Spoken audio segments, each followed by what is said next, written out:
moi je suis Armel Lecause. J'ai cofondé Démocratie Ouverte, qui est un collectif qui regroupe un grand nombre d'acteurs qui veulent faire évoluer notre système démocratique pour le rendre plus transparent, plus participatif et plus collaboratif. Et puis on a aussi un labo, et c'est des expérimentations qu'on mène avec le labo dont je vais vous parler, parce que le labo de Démocratie Ouverte, son objectif c'est de tester des nouvelles approches, des nouvelles méthodes pour aller vers ce qu'on appelle des territoires hautement citoyens, donc des territoires dans lesquels les citoyens aient une place centrale et dans les prises de décision, sur vraiment le décider ensemble de ce qu'il faut faire pour faire avancer le territoire, et dans l'action aussi, et donc dans tout ce qui est faire ensemble.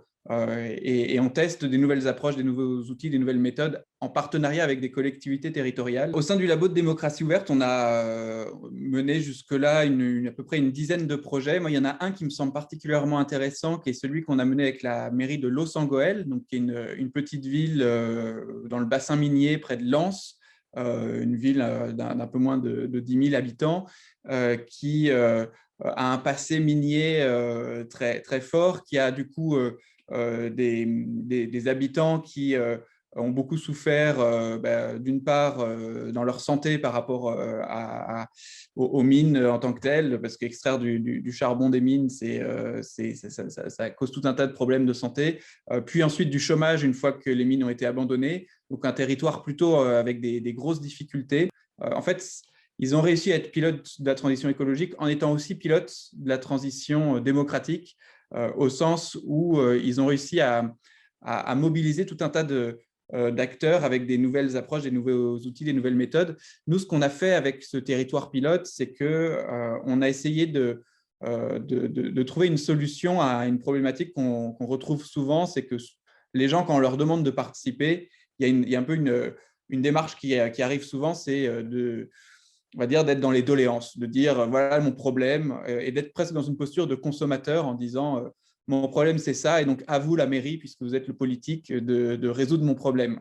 Et on a essayé de contrer ça en inventant ce qu'on a appelé le stand Agir ensemble, c'est-à-dire un stand qu'on déplace dans l'espace public, donc pour être présent au plus proche des gens, quoi. Les gens, ils se déplacent dans la rue pour aller bosser, pour emmener les enfants à l'école, etc. Et donc, être dans l'espace public, et avec à l'intérieur de ce stand des manières de faire pour partir des demandes. Parfois, c'est des doléances, c'est des besoins qui sont exprimés, mais pousser à être dans une logique de co-responsabilité, c'est-à-dire pousser les acteurs, les citoyens, les habitants, à se poser eux-mêmes la question de qu'est-ce qu'ils pourraient faire pour contribuer à résoudre ce problème, en partant du postulat que une collectivité locale, une mairie ne peut pas tout faire, de la même manière que les citoyens tout seuls ne peuvent pas tout faire, de la même manière que les assos toutes seules ne peuvent pas tout faire. Et c'est que si on réussit à créer des alliances entre ces acteurs qu'on peut transformer de manière puissante les choses. Ce stand d'agir ensemble, pour réussir à créer ces alliances, la logique, c'est que dedans, on a des espaces qui permettent de faire la liste des besoins, parce qu'en fait, souvent, quand on arrive avec une demande très précise ou un besoin, il faut pouvoir le poser quelque part.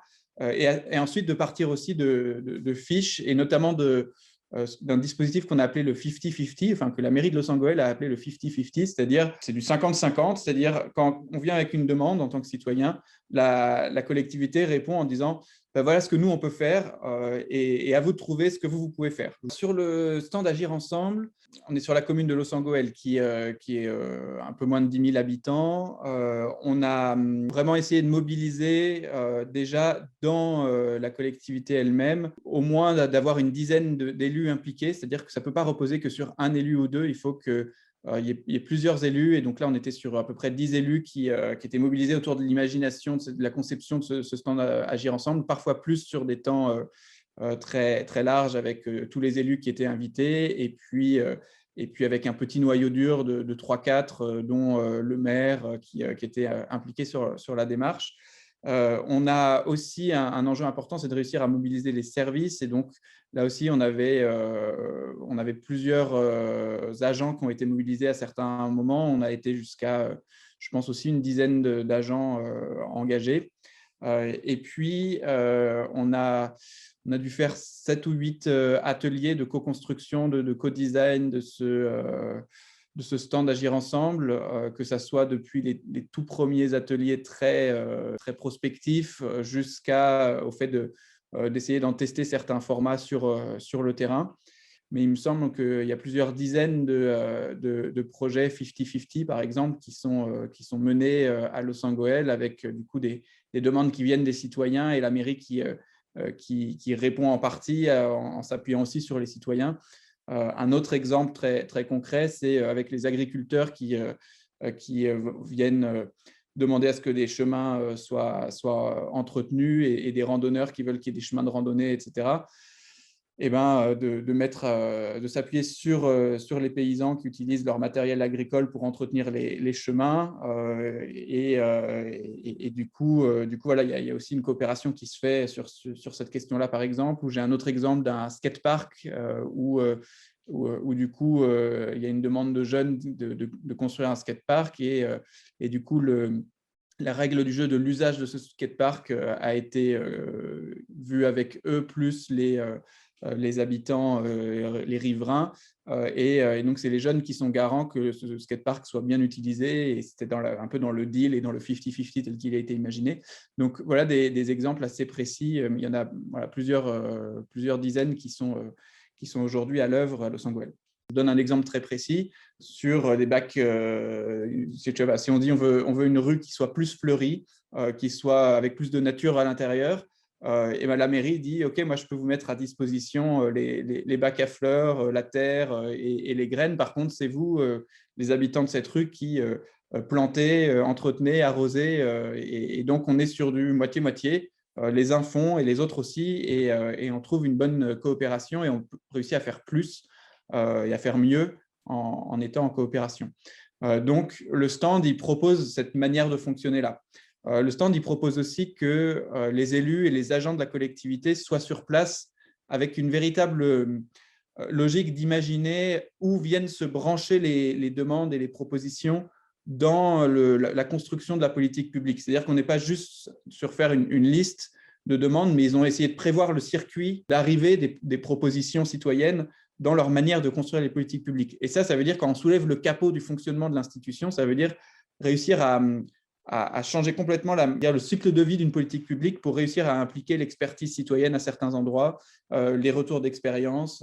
Et donc, ça aussi, ça a une traduction très concrète avec ce point d'attache qui est le stand Agir ensemble, qui vient avoir des conséquences très précises sur la manière dont la politique publique fonctionne. Los Angeles, ce qui est très intéressant, c'est de voir que c'est vraiment le développement d'une culture de l'engagement et de l'implication. Et d'ailleurs, c'est parti de questions très culturelles, c'est-à-dire que le contexte, c'est ce contexte d'un territoire plutôt en souffrance, quoi. Et quand on parlait des mines sur le territoire de Los Angeles, pendant longtemps, c'était plutôt une honte. Et en fait, ils ont commencé par en faire une fierté, en travaillant sur un musée de la mine, en travaillant sur une fête des terrils. Les terrils, vous savez, c'est ces espèces de montagnes de gravats qui ont été extraits des mines, une forme de honte pour certains, et qui est devenue une fierté parce qu'ils ont même été classés au patrimoine mondial de l'UNESCO. Il y a eu des grosses fêtes qui ont été organisées avec tous les habitants qui tricotaient une espèce de grande écharpe pour entourer le terril. Donc, ça a commencé par du culturel pour être fier de son territoire, fier de son histoire. Et c'est par là qu'on peut commencer pour réussir à créer déjà du vivre ensemble avant de rentrer avec la problématique d'une politique publique en tant que telle. Et une fois qu'on a réussi en fait à créer des réseaux humains de confiance et de coopération sur des sujets qui peuvent être d'organiser une fête pour le terril ou d'organiser une mise en avant de telle ou telle caractéristique de son territoire, on peut réussir aussi à être dans cette co-construction sur des choses qui peuvent paraître plus abstraites, comme le changement climatique. Vraiment, le contexte est très important des territoires, et c'est de là qu'il faut partir pour réussir petit à petit à créer une culture de l'engagement et de la participation citoyenne qui ne repose et qui ne peut fonctionner qu'avec de la confiance réciproque. Un autre exemple, c'est celui qu'on est en train de mener avec le syndicat mixte de gestion des déchets du SMICVAL. Donc, c'est en Gironde, avec plusieurs communautés de communes autour du Libournais ou de la Haute-Gironde. Et du coup, ce qu'on essaye de faire avec cette expérimentation, on est en cours, c'est d'aller vers une logique zéro déchet, zéro gaspille et 100% citoyen. C'est-à-dire de considérer que la production de déchets, c'est très lié à la consommation, c'est très lié aux habitudes des gens. Et donc, ce n'est pas qu'une question technique qui est entre les mains d'un syndicat de gestion de déchets ou d'une communauté de communes ou de plusieurs communautés de communes. C'est aussi une question qui est à mettre entre les mains des citoyens. Et donc, ce qu'on est en train de tester avec le labo de démocratie ouverte, c'est le fait de tirer au sort des panels de citoyens, au moins un panel de citoyens. On essaye d'être innovant sur la manière de faire le tirage au sort, c'est-à-dire que l'idée est d'aller dans l'espace public, frapper à la porte des gens pour essayer de cibler des acteurs qui sont très diversifiés dans le territoire, donc des acteurs ruraux, des hommes, des femmes, avec le même nombre de femmes que d'hommes, des jeunes, des vieux, et donc d'avoir une espèce de représentation d'une photographie du territoire et des habitants de ce territoire en miniature. Et donc, ce panel citoyen, on le fait travailler sur plusieurs choses, mais notamment sur imaginer des manières d'engager leurs propres voisins dans la réduction de leur consommation et la réduction de leur production de déchets et dans l'amélioration du tri, de la réutilisation, etc. etc. Et donc, on les associe dans des ateliers créatifs pour imaginer ces solutions. Et c'est des solutions qu'on va tester ensuite sur le territoire. Donc, on va tester auprès des citoyens. L'objectif, l'idée, c'est de réussir à créer de la mobilisation citoyenne très forte sur ce sujet du zéro déchet et zéro gaspillage. Et donc, pour ça, on va mobiliser plusieurs leviers, notamment le levier de la rétribution et d'imaginer comment est-ce qu'on peut avoir une forme de rétribution. Alors, pas forcément financière, ça peut être une rétribution aussi en termes de valorisation, être une rétribution symbolique, quand on réussit à être dans une, on va dire un tri efficace et une non-production de déchets efficace.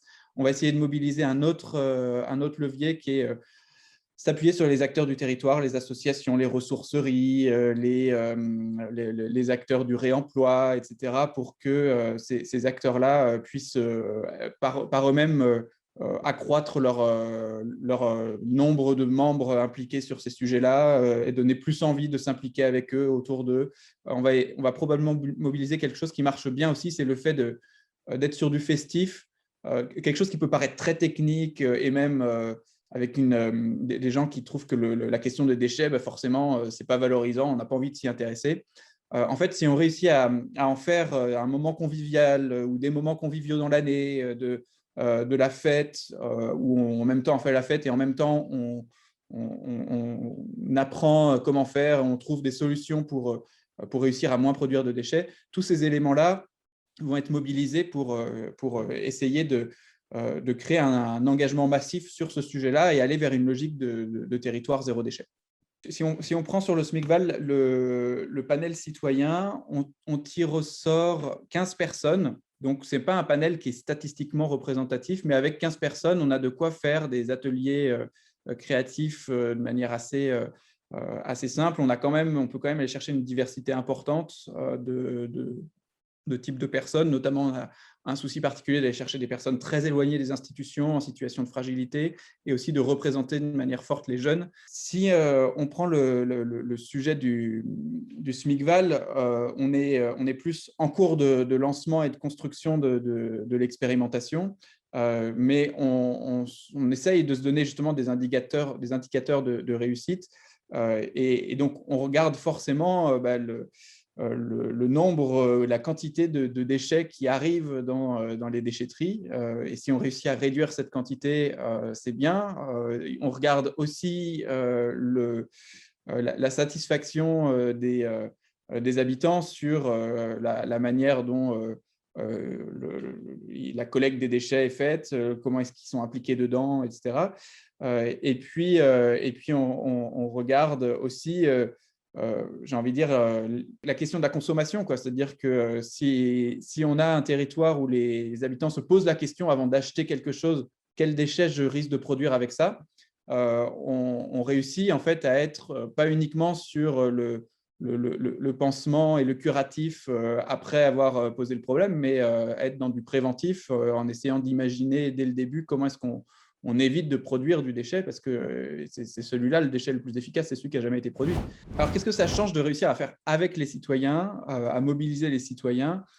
Si on prend l'exemple de Losangoël, on est sur un territoire qui, en réussissant à mobiliser les citoyens, a une production de gaz à effet de serre beaucoup moins importante que la plupart des autres territoires à une échelle nationale. Si on prend le constat et le contexte qui peut y avoir en Gironde sur le territoire du SMIC-Val, on a une collectivité locale, un syndicat mixte et des élus qui sont très motivés pour aller vers quelque chose d'assez radical, vers un objectif zéro déchet. C'est essayer d'aller vers un objectif qui en soi semble inatteignable, mais qui donne l'ambition. Et donc, tout l'enjeu, c'est de voir comment est-ce que, quand il y a une volonté politique forte, ce politique réussit à transformer en dynamique d'acteurs du territoire qui réussissent à atteindre cette volonté politique. Parce que toujours, quand on place une volonté politique très ambitieuse, on ne peut pas le faire sans les gens, on ne peut pas le faire sans les citoyens. C'est ça la démocratie, c'est de faire avec les gens. Et donc, du coup, ça pose la question de ces stratégies de mobilisation et d'engagement. Et donc, pour moi, les indicateurs clés de réussite de ces éléments-là, c'est de réussir à faire, pour réussir à faire avec les gens, il faut réussir à, je le disais tout à l'heure, créer presque un escalier de l'engagement où les premières marches sont accessibles et petit à petit, on a un peu on y met le doigt et on se fait prendre entièrement dans une logique de transition et de transformation.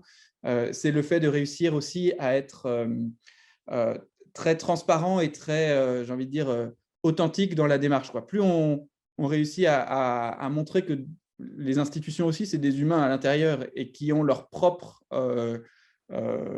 personnalité, leur propre envie, et donc quand on réussit à humaniser l'institution et à la désinstitutionnaliser d'une certaine manière, là, on peut beaucoup plus facilement créer de l'engagement. On a aussi des gens qui sont plus heureux de vivre sur ce territoire parce que pas tant. Enfin, il y a évidemment les questions des politiques publiques elles-mêmes et notamment d'un territoire plus écologique, mais on a aussi en fait beaucoup plus de liens entre les habitants eux-mêmes, parce que quand on se retrouve sur un projet ensemble ou sur un chantier participatif ou sur un atelier pour imaginer comment on trouve une solution à tel problème, etc. En fait, on croise ses voisins, on boit l'apéro ensemble, on se connaît, et puis on fait œuvre commune, quoi. On construit quelque chose en commun dont on peut être fier. Et donc, ce sentiment de fierté, il participe aussi du bonheur qu'on peut ressentir sur le territoire. Donc, il y a, à mon avis, dans les facteurs clés ou dans les indicateurs qu'on peut regarder pour la réussite de ces projets, dans ce que ça produit, ça produit plus de bonheur, ça produit plus de liens sociaux, ça produit plus de solidarité.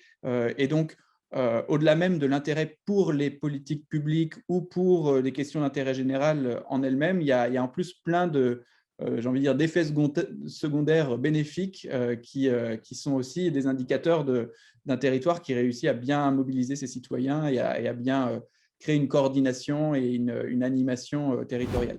En fait, quand on parle de résilience, qu'est-ce qu'on est en train de dire? On est en train de parler de quelle est notre capacité en tant que groupe humain, en tant que collectif qui habite sur un même territoire, à s'adapter aux chocs, aux crises, aux changements. Et moi, ce que je trouve super intéressant, c'est de voir la capacité d'adaptation de l'humain. Les humains, nous, en tant qu'êtres humains, on est capable de s'adapter à plein de choses, en tant que groupe humain aussi. Et du coup, l'objectif d'aller vers des territoires hautement citoyens, c'est ça, c'est de réussir à mettre l'humain au cœur des problématiques et de faire en sorte que on ait des personnes qui, dans leur parcours de vie ou dans leur parcours d'usager d'un service public sur un territoire ou dans leur parcours de consommateur, ils aient en fait des opportunités qui soient à leur portée et qui puissent s'impliquer, qui leur permettent de s'impliquer et de s'engager plutôt dans le sens de l'intérêt général, de l'intérêt de leur territoire et d'un territoire qui soit capable de s'adapter aux chocs et aux crises et aux changements que dans d'autres sens, quoi. Je dirais aussi sur le territoire, c'est de voir en fait comment est-ce que on a une coopération territoriale efficace entre différents acteurs qui débordent aussi sur d'autres sujets. C'est-à-dire que là, on entre dans le SMICVAL par la question des déchets, parce que c'est notre sujet central. Mais derrière, quand on a des organes, des organisations qui permettent à des acteurs d'échanger, de coopérer, etc. Le jour où il y a un problème, le jour où il y a un choc, où il y a une crise sanitaire qui nous confine tous, ou j'en sais rien quel autre sujet, en fait, ces réseaux, ils existent et ils ont l'habitude de fonctionner ensemble. Et du coup, ils peuvent répondre de manière beaucoup plus rapide et pertinente à ces chocs que si jamais tout était géré par un prestataire descendant et finalement très fragile. Alors que là, un réseau d'acteurs avec plein d'acteurs, eh ben, s'il y en a un qui est défaillant, les autres prennent le relais et donc on est sur des systèmes beaucoup plus résilients. Alors, qu'est-ce qui fait qu'on est sur des projets qui permettent d'avoir une meilleure résilience des territoires? Je dirais qu'un élément clé, c'est l'interconnaissance entre les acteurs, c'est-à-dire le fait que pour réussir ces projets de participation citoyenne, on a besoin de connaître les gens, de faire des cartographies d'acteurs, de savoir le qui fait quoi, où, qui a quelles compétences, qui peut apporter quoi au projet ou au territoire. Et du coup, en ayant cette connaissance et en réussissant potentiellement à la partager, le jour où il y a besoin de s'organiser pour répondre à un choc, à un défi, etc., que ça soit sur du très soudain ou que ça soit sur du plus long terme, et ben en fait, on a cette connaissance des acteurs du territoire qui nous permet d'aller chercher les bonnes personnes, de mettre les bonnes personnes en réseau, de savoir qui on peut mobiliser, sur quel sujet, etc. Et, et pour moi, c'est ça en fait le plus important pour avoir un territoire résilient, c'est un territoire dont les acteurs soient bien connus par les acteurs publics, mais même par les acteurs eux-mêmes. Et donc, il y a un véritable enjeu à ce que cette connaissance et cette interconnaissance soient partagées avec les associations du territoire, avec potentiellement des entreprises du territoire, avec d'autres échelons de collectivités, pour que le jour où on a besoin, cette connaissance produise de la puissance collective.